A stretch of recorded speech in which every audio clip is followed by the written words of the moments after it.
السلام عليكم ورحمة الله وبركاته.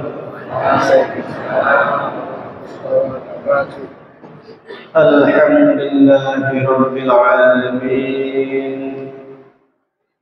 الحمد لله الذي جعلنا أمة محمدية، أمة وسطا لنكون شهداء بين الناس يوم القيامة. الحمد لله الذي أرسل رسوله بالهدى ودين الحق ليظهره على الدين كله وكفى بالله شهيدا.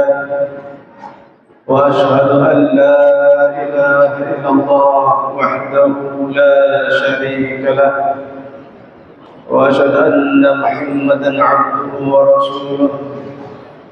اللهم صل على سيدنا ومولانا وحبيبنا وشافعنا محمد بن عبد الله وعلى آله وأصحابه والتابعين والتابع التابعين ولأمته إلى يوم القيامة. أما بعد.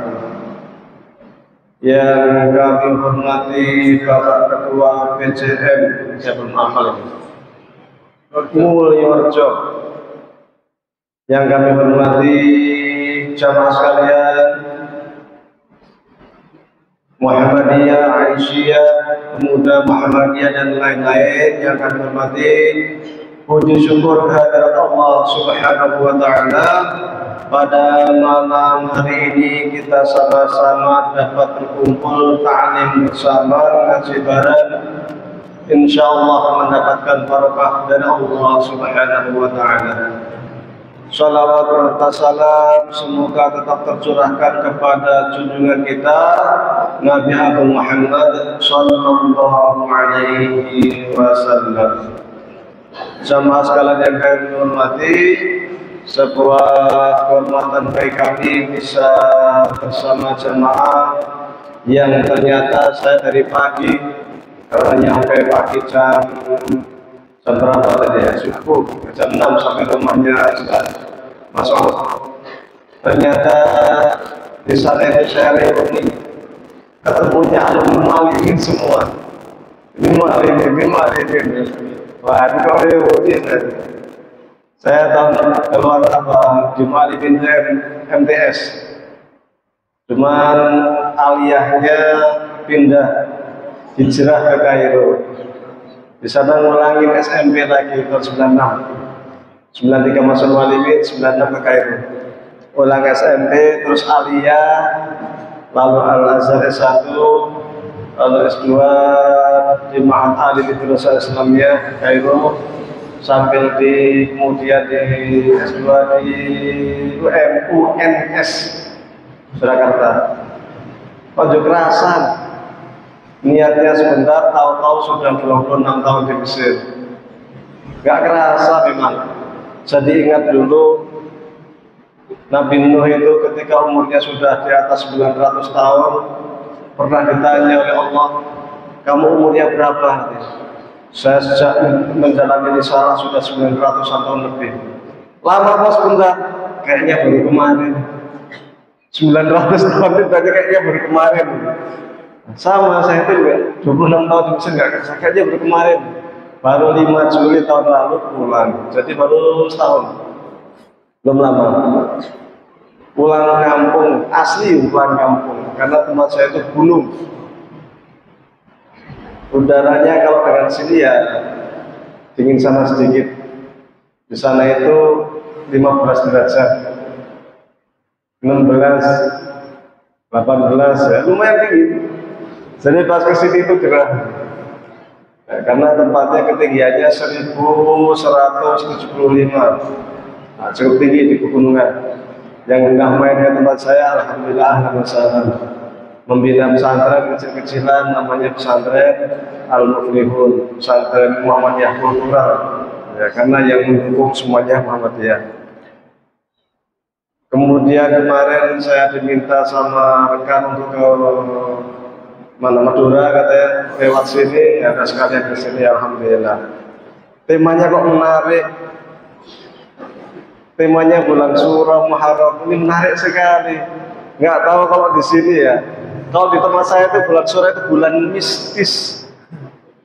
Bulannya orang nyadran, nyembelih ayam cemani, cari pesugihan, cari apa merah tuyul untuk nyantet, ya kan? Mandi kembang, yang punya keris-kerisnya keluarin, dimandiin, pakai bunga, tujuh rupa, mandi di telaga atau di sungai biar awet muda. Aneh gitu kan. Nah ini bulan Suro, ini bulan yang penuh mistis itu. Nah, oh iya, ini mungkin kedekatan.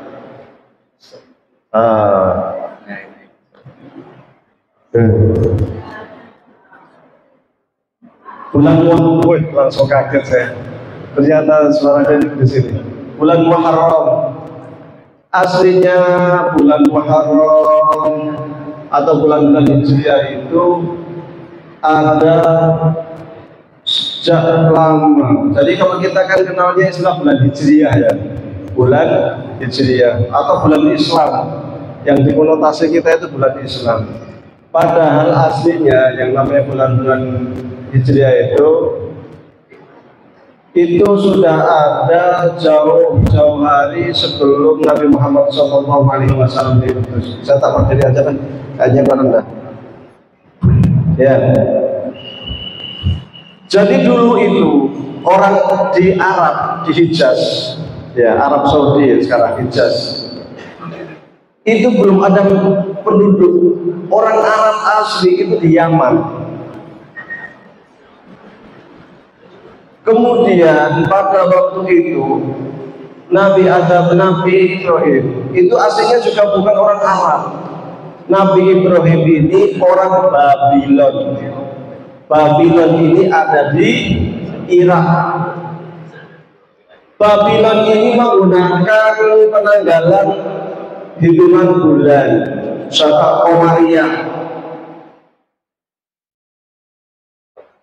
Nabi Ibrahim ketika hijrah dari Babylon ke Mesir masih juga menggunakan tanggalan Qamariyah. Tapi orang Mesir itu menggunakan tanggalan Syamsiyah. Jadi yang sekarang Januari, Februari, Maret, April, Mei itu aslinya dari sana, dari Fir'aun, dari Mesir. Yang kemudian ketika Mesir dijajah Romawi, masa-masa Batulus, penanggalan-penanggalan yang ada di Mesir itu naik, dipindah ke Romawi sana, sampai kemudian diteruskan sampai sekarang. Nah ini jelas. Jadi kalau sekarang namanya penanggalan Masehi ya, nisbatan ila Isa al-Masih, karena dinisbahkan kepada Isa al-Masih. Tapi aslinya itu penanggalan Mesir. Nabi Ibrahim kemudian ke Mesir, meskipun di Mesir itu pakai penanggalan Masehi, tapi masih terpengaruh oleh Babylon yang menggunakan penanggalan Qamariyah, karena status Nabi Ibrahim ke Mesir ini pendatang. Nabi Ibrahim punya dua istri, satu namanya Sarah, satu namanya Hajar. Sarah nggak punya putra-putra, sehingga ketika di Mesir menikah lagi dengan Hajar. Dengan Siti Hajar ini kemudian punya putra namanya Ismail. Dan menurut berita Taurat, kisah-kisah Israiliyat, kisah Israiliyat itu kisah sering ya kadang ada benarnya, kadang enggak, kadang salah, kadang ya nggak tahu benar atau salah. Kisah Israiliyat katanya ketika si Hajar ini punya anak, Sarah cemburu. Wow, Sarah cemburu. Akhirnya dengan cemburu, Nabi Ibrahim punya inisiatif untuk memisahkan dua istri. Dibawa kemana? Ke Mekah. Biar nggak saling cemburu. Ini cerita Taurat. Kalau berita Quran enggak. Berita Al-Quran itu akhirnya punya putra kecil, mendapat wahyu dari Allah Subhanahu Wa Taala supaya pergi ke Mekah. Fi ardil ghairi di syara'i fi baitikal muharram. di sebuah lembah yang tidak ada tanaman apapun, gersang di sana itu. Sampai sana, kemudian Ismail diletakkan di sana, Siti Hajar di sana. Tiba-tiba saja Nabi Ibrahim pergi. Hajar terkejut, loh, Nabi Ibrahim, kok engkau pergi meninggalkan kami berdua di sini? Gitu ya. Nggak nengok, pergi lagi semakin jauh. Wahai Adam, kenapa engkau tinggalkan di sini? Kenapa engkau tinggalkan kami berdua di sini? Nggak nengok juga. Akhirnya nadanya agak tinggi teriak, wahai Adam, Allah amar kami hadza. Wahai Adam, apakah Allah yang memerintahkan supaya engkau itu meninggalkan kami berdua di sini? Fi watin ghairi dzar'in, di lembah yang nggak ada tanaman apapun. Cuma disebutkan di Baitikal Muharram, di tanah haram. Berarti situ tanah haram, begitu. Akhirnya kata Nabi Adam, Allah amar benar, Allah yang mewahyukan, memerintahkan saya meninggalkan engkau bersama anak kita di sini. Maka kata Sarah, kalau demikian Allah tak akan pernah meninggalkan kami. Pulang Nabi Ibrahim pergi ke Mesir. Waktu itu terjadi kisah yang kalau singkatnya, Nabi Ibrahim kelaparan, kehausan karena Siti Sarah bininya nggak keluar air susu. Akhirnya Siti Hajar ya, nggak keluar air susu. Akhirnya apa? Lari-lari nyari 7 kali, yang kemudian kita lestarikan dengan ibadah sa'i.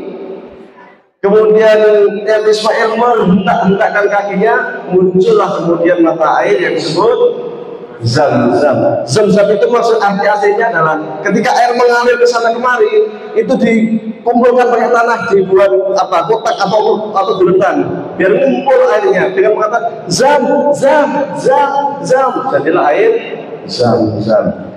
Di Yaman, ini belum pada penduduk di sini, tapi Allah sudah sebutkan ini sebagai tanah haram. Fi Baitikal Muharram, Allah sebutkan sebagai tanah haram. Di Yaman yang mereka itu menggunakan kalender Komariah, itu ada bendungan besar. Ada sungai di bendung namanya Saddul Ma'rib, bendungan Ma'rib. Dari bendungan Ma'rib inilah rakyat Yaman makmur karena pertanian, perkebunan semua mengambil air dari bendungan Ma'rib. Waktu itu tiba-tiba bendungannya jebol. Terjadi banjir luar biasa besar, menenggelamkan banyak rumah, banyak tanaman, akhirnya kekeringan, pertaniannya rusak hancur. Akhirnya orang Yaman banyak yang hijrah, ada yang ke Persia, ada yang ke Romawi, ada satu kelompok yang pergi ke sampai berjalan mengikuti arah kaki kemana ya kita akan pergi sampai ke Hijaz. Orang Arab kalau ingin tahu air ada air atau tidak, karena padang pasir, sepanjang mata memandang itu cuma pasir, kok nggak ada air ya? Kan sumber utama itu air. Maka waktu jalan-jalan kok tiba-tiba ada banyak sekali burung. Wah, kalau ada burung begini biasanya ini pasti ada sumber air ini. Kita cari.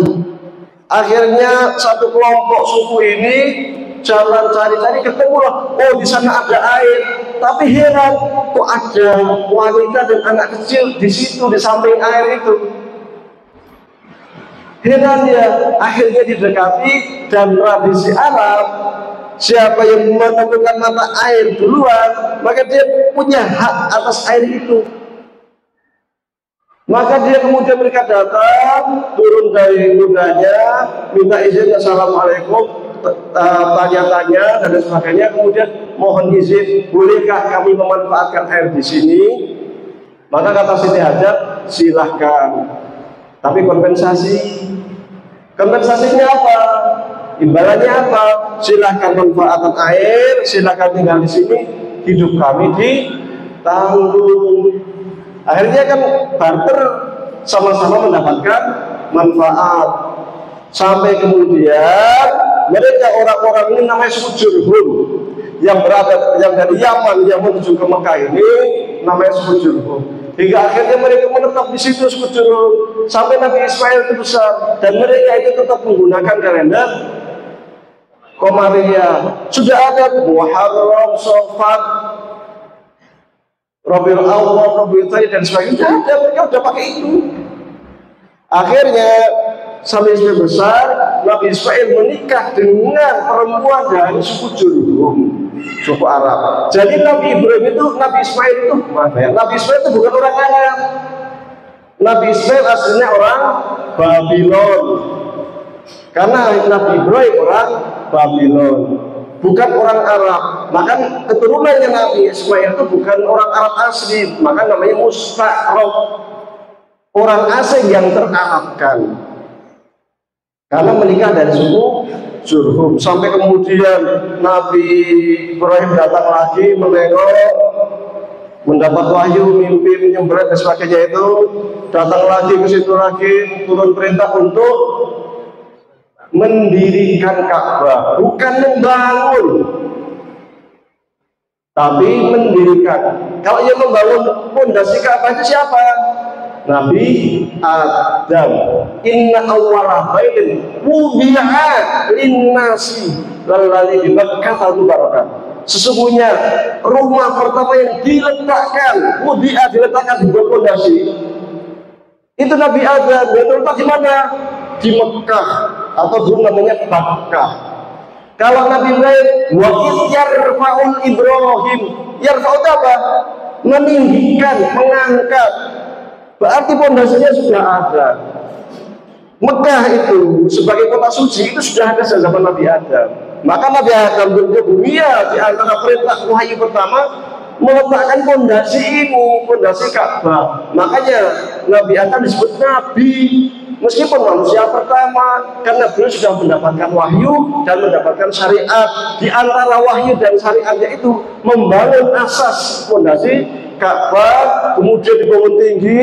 Zaman Nabi Nuh ada banjir besar, kemudian Ka'bahnya hancur. Kemudian Nabi Adam datang, wa idh yarfa'u Ibrahimu qawa'ida, yarfa'u Ibrahimu al-qawa'id. Qawa'id apa? Pondasi yang diangkat lagi. Wa Ismail bersama Nabi Ismail. Nah, akhirnya ada kemudian syariat haji dan lain sebagainya itu Nabi Ibrahim, termasuk mengagungkan bulan Qamariyah. Nah, suku-suku Arab mengagungkan bulan Qamariyah itu ada 4 bulan yang diagungkan. Di antara syariat Nabi Ibrahim itu ada yang namanya bulan haram.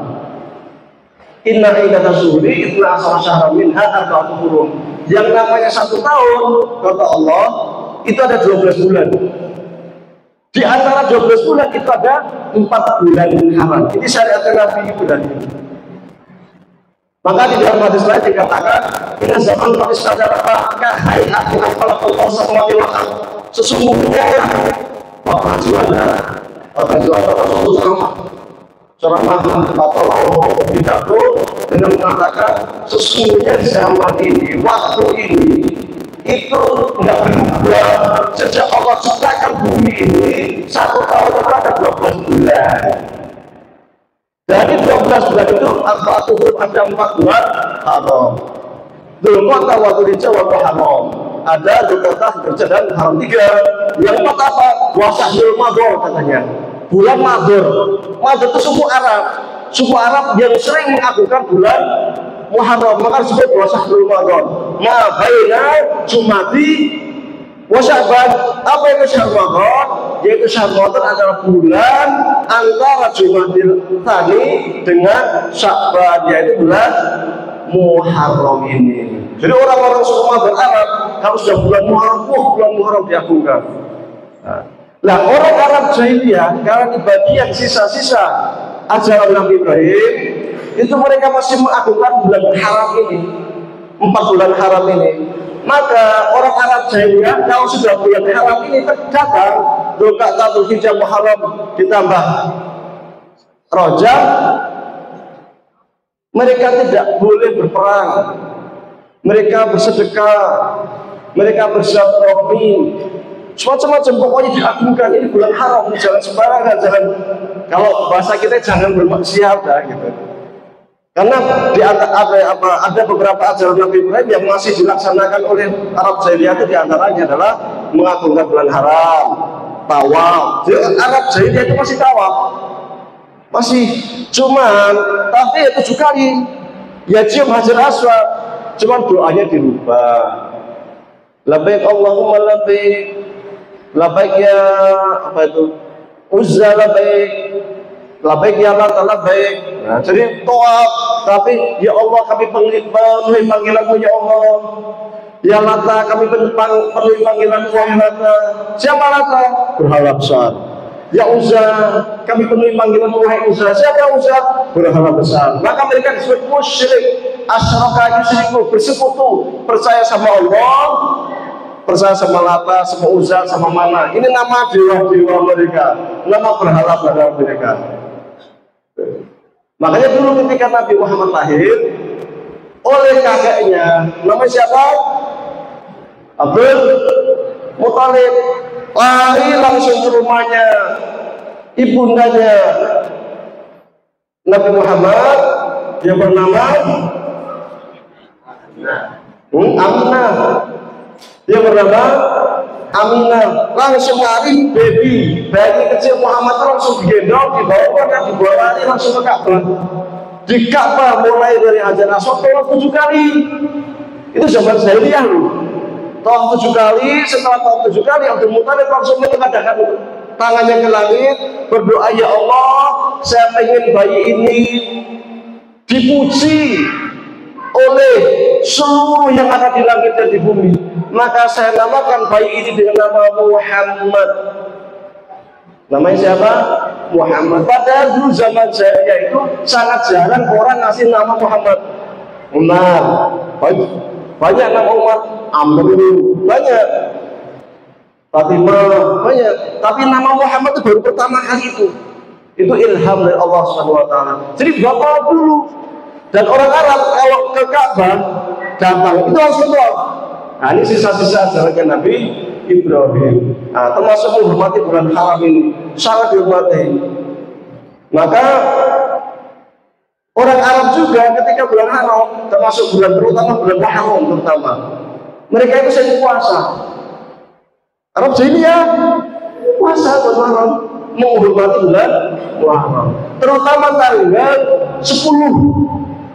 Tanggal 10 Arab Jahiliyah itu pada puasa. Dan Rasulullah SAW sejak sebelum menjadi Nabi, sebelum juga hijrah ke Madinah, sudah puasa bulan 10 Muharram ini. Sudah puasa. Maka ketika beliau ke Madinah, lihat orang Yahudi berpuasa bulan Muharram. Heran, kita orang Arab Jahiliyah itu puasa di bulan Muharram 10 Syuro, 10 Muharram. Kok orang Yahudi kok puasa juga? Maka Rasul bertanya, kok kalian puasa bulan tanggal 10 itu kenapa? Katanya kan. Maka kemudian orang Yahudi menjawab, pada hari ini Nabi Musa bersama Bani Israel diselamatkan oleh Allah SWT ketika menyeberangi laut Merah. Wa itarabna bimul bahra fanjainakum wa arabna ala fir'aun wa antum tanzurun. Dan tatkala Bani Israel bersama Nabi Musa menyeberangi laut, kemudian berhasil membelah laut Merah atas mujizat dari Allah, kemudian Fir'aun bersama tentaranya masuk, ditenggelamkan, dan Bani Israel melihat dari kejauhan. Itu terjadi pada tanggal 10 bulan Muharram. Maka kata Rasul, kalau kalian puasa karena memperingati diselamatkannya kalian dari kejaran Fir'aun, dan ini bagian dari ajaran Nabi Musa, maka kami umat Muhammad lebih berhak. Tapi kemudian Rasulullah SAW bersabda, sumu yaum at-tasi wal ashir wa khaliful yahud. Kalau kalian tidak puasa, kan sebelumnya kita puasa tanggal 10 Muharram yang disebut dengan puasa Syuro. Maka puasalah tanggal 9 dan 10. Buat apa? Wa khaliful yahud. Dan Bedakan dengan orang Yahudi. Kalau Yahudi hanya tanggal 10, kita tanggal 9 dan 10. Akhirnya para ulama beristihad, puasa surah itu tanggal 9 dan 10 atau 10 dan 11. 9 dan 10 atau 10 dan 11. Tujuannya apa?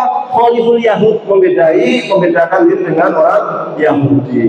Namun sekiranya tidak pas tanggal 10 saja sah. Dan puasa tanggal 10 atau puasa surah ini pahalanya adalah diampuni, kata Rasulullah siap syaitan surah ini ahtasibu Allah ya yukafiru ashabul qablaha. Saya berharap Allah itu akan menghapuskan 1 tahun dosa yang telah lalu. 1 hari atau 2 hari puasa diharapkan didoakan oleh Rasulullah SAW supaya apa?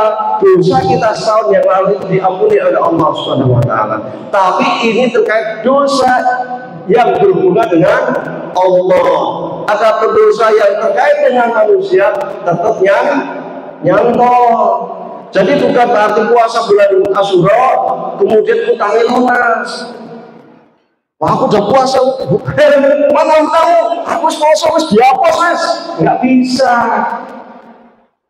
Karena terkait dengan manusia hutang harus tetap dibayar. Karena terkait dengan manusia. Bahkan hutang ini termasuk hal yang paling bahaya ketika nggak dibayar. Di dalam sebuah hadis dikatakan waladzi nafsi Muhammad biyadihi rawu anna rajulan qutila fi sabilillah tsumma ukhiya tsumma qutila tsumma ukhiya tsumma qutila tsumma ukhiya wa huwa waladzi ma taqala jannah hatta yud'a bidainu waladzi bidainu ma taqala jannah hatta yud'a bidainu. Demi Nabi Muhammad yang jiwanya itu ada di dalam genggaman tangannya, sekiranya seseorang berjihad di jalan Allah kemudian syahid, pahala saya gede, masuk surga tanpa hisab, dihidupkan lagi oleh Allah, syahid lagi, dua kali syahid, pahalanya besar sekali, dihidupkan lagi oleh Allah, syahid lagi, 3 kali syahid loh. Waladaihi dainun, tapi dia punya utang. Maka kalau jannah nggak akan masuk surga. Hatta yudha'an hudaidu, sampai dia bayar hutang. Jadi puasa surah nggak bisa hapus hutang. Meskipun hapus dosa, tapi dosa yang terkait dengan Allah, bukan yang dengan sesama manusia. Maka hati-hati punya hutang, bayar tetap. Rasul dulu ketika ada sahabatnya yang meninggal, ketika hendak jadi imam selalu bertanya, apakah si fulan ini punya hutang? Tidak ada ya Rasulullah. Rasul maju jadi imam sholat jenazah. Kalau langsung, oh punya hutang ya Rasulullah, langsung tanya, ada yang menjamin hutangnya enggak? Oh saya yang menjamin ya Rasulullah. Rasul langsung jadi imam. Kalau nggak ada yang menjamin hutangnya, Rasul akan mengatakan apa? Silahkan imamin siapa aja terserah, saya nggak mau imamin. Tujuannya apa? Biar sahabatnya, waduh kasihan nih sahabat, masa Rasul nggak mau imam itu dah, biar saya aja bayarin. Nah, orang dulu itu sahabat itu punya sifat itar. Itar itu apa? Pokoknya kalau ada sahabatnya yang butuh langsung bantu. Meskipun dia sendiri sebenarnya butuh gitu, tapi karena melihat temennya saudara butuh, wah dia mendahulukan temennya. Itu sahabat. Wa yu'thiruna ala anfusihim walau kana bihim khasassah. Mendahulukan sahabatnya, meskipun dia sendiri sebenarnya juga butuh. Itu sahabat. Maka ketika ada sahabat yang syahid atau yang meninggal punya utang, Rasul akan tanya, siapa yang mau menjamin utangnya? Biasanya sahabat langsung ngaku, saya menjamin utangnya, saya yang bayarin. Rasul maka akan menjadi imam, karena ini saya yang banyak utang. Atau punya kesalahan karena mendolimi orang, gak bisa, harus minta maaf. Makanya dalam hadis dikatakan, maka lahu madramatun falyatahallalhu min hadin qabla ayyatil dinar wa dirhaman. Siapa yang pernah melakukan kezaliman, kesalahan atau buat salah pada orang lain, mendolimi orang lain, falyatahallalhu, supaya minta dihalalkan min hadin hari ini, sebelum kelak di akhirat itu tidak bermanfaat lagi dinar dan dirham, duit kata bulannya nanti di akhirat.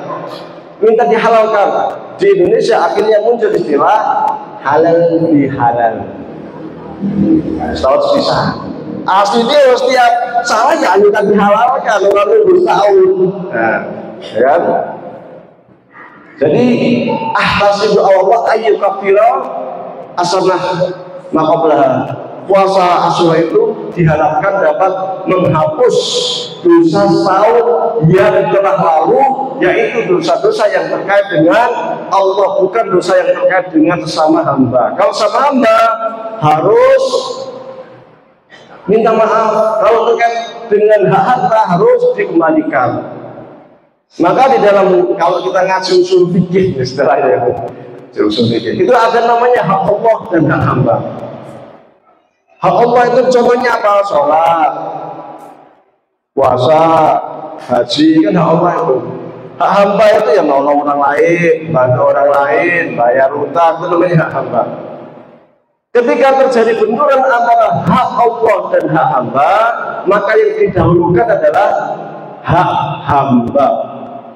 Kok iso? Iya, lagi jalan di sungai, saya ini bisa renang nih. Tiba-tiba Allahu Akbar,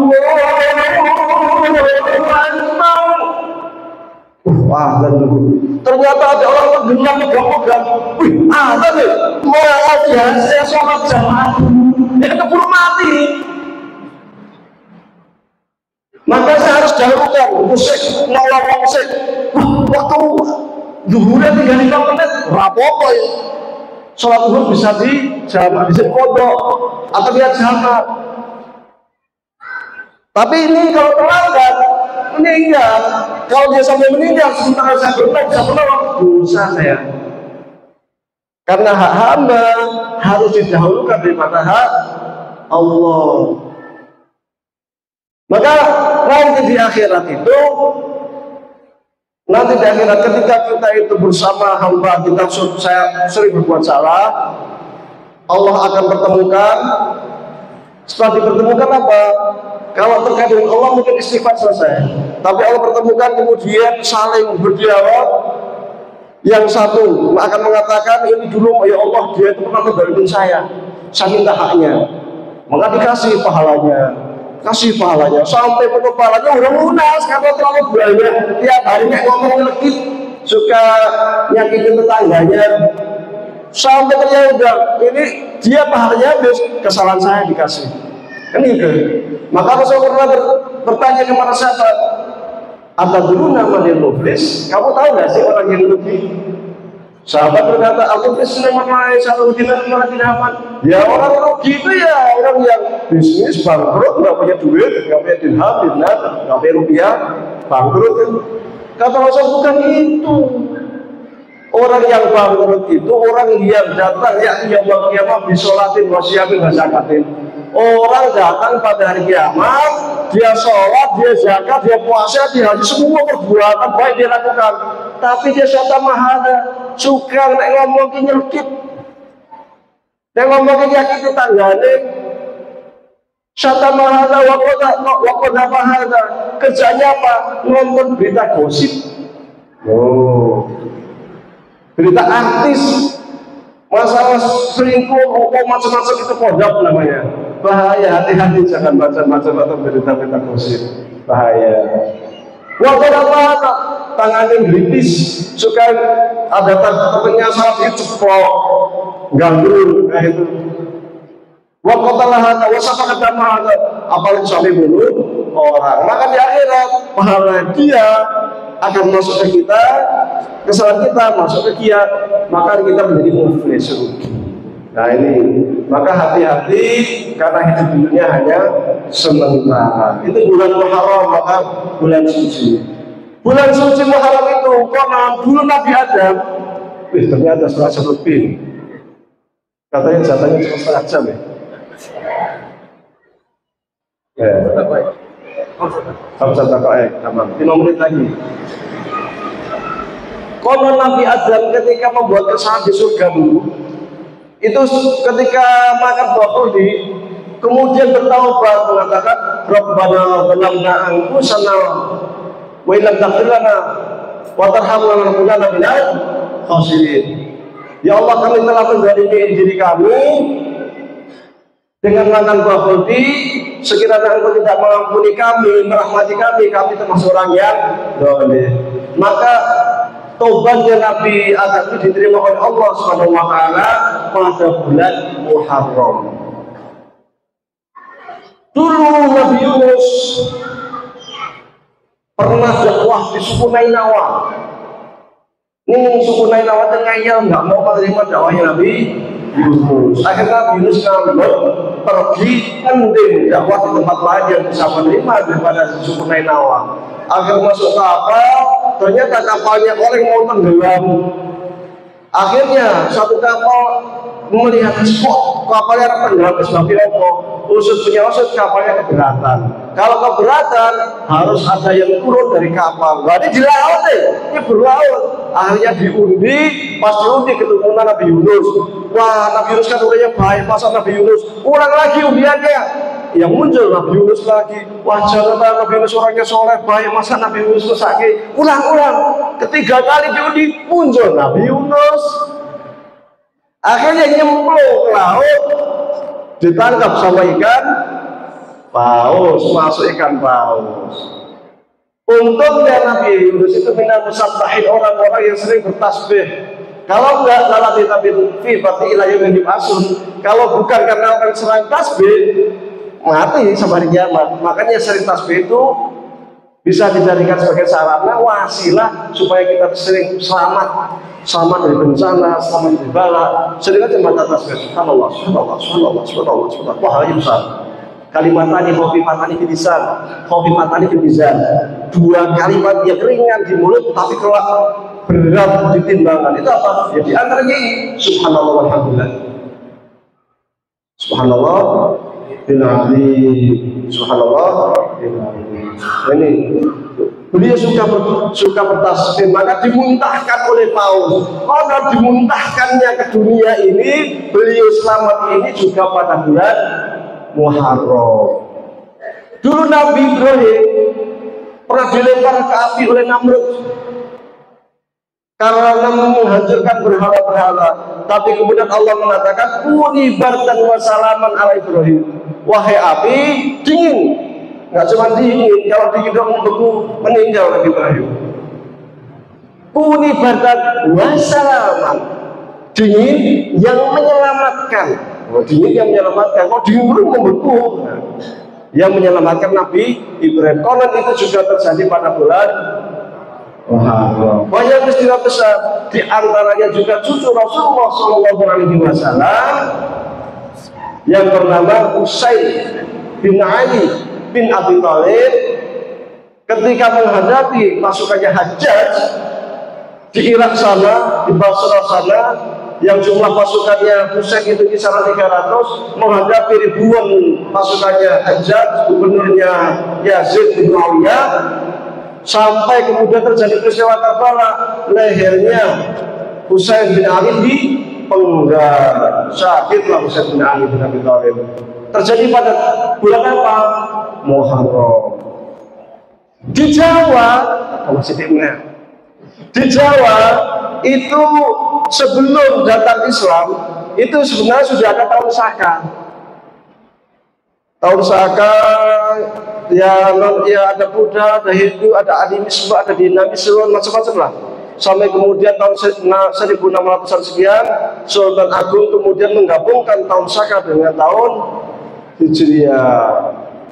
Nah, orang-orang sebelum Islam atau orang-orang Jawa pada waktu itu sering menghormati bulan-bulan baru. Di antaranya karena sudah digabung di bulan Muharram ini akhirnya menjadinya, maka muncul banyak mistis-mistis di bulan Muharram. Karena itu aslinya itu bukan ajaran Islam, tapi ajaran sebelumnya. Bulan Muharram kok kemudian lempar sedekah laut, membelai sapi, sapinya nanti kepalanya ditanam, nyadran, dan lain sebagainya lah.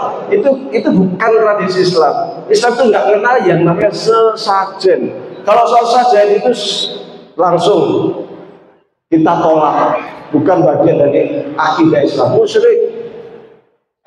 Hukumnya apa sajen? Musyrik. Nggak boleh, karena dia itu percaya kekuatan lain selain Allah. Oh, ini nanti biar menolak balak, nanti biar ini, biar segala macam. Berarti percaya Tuhan lain selain Allah. Kita itu semuanya hanya kepada Allah, nggak boleh pada yang lain.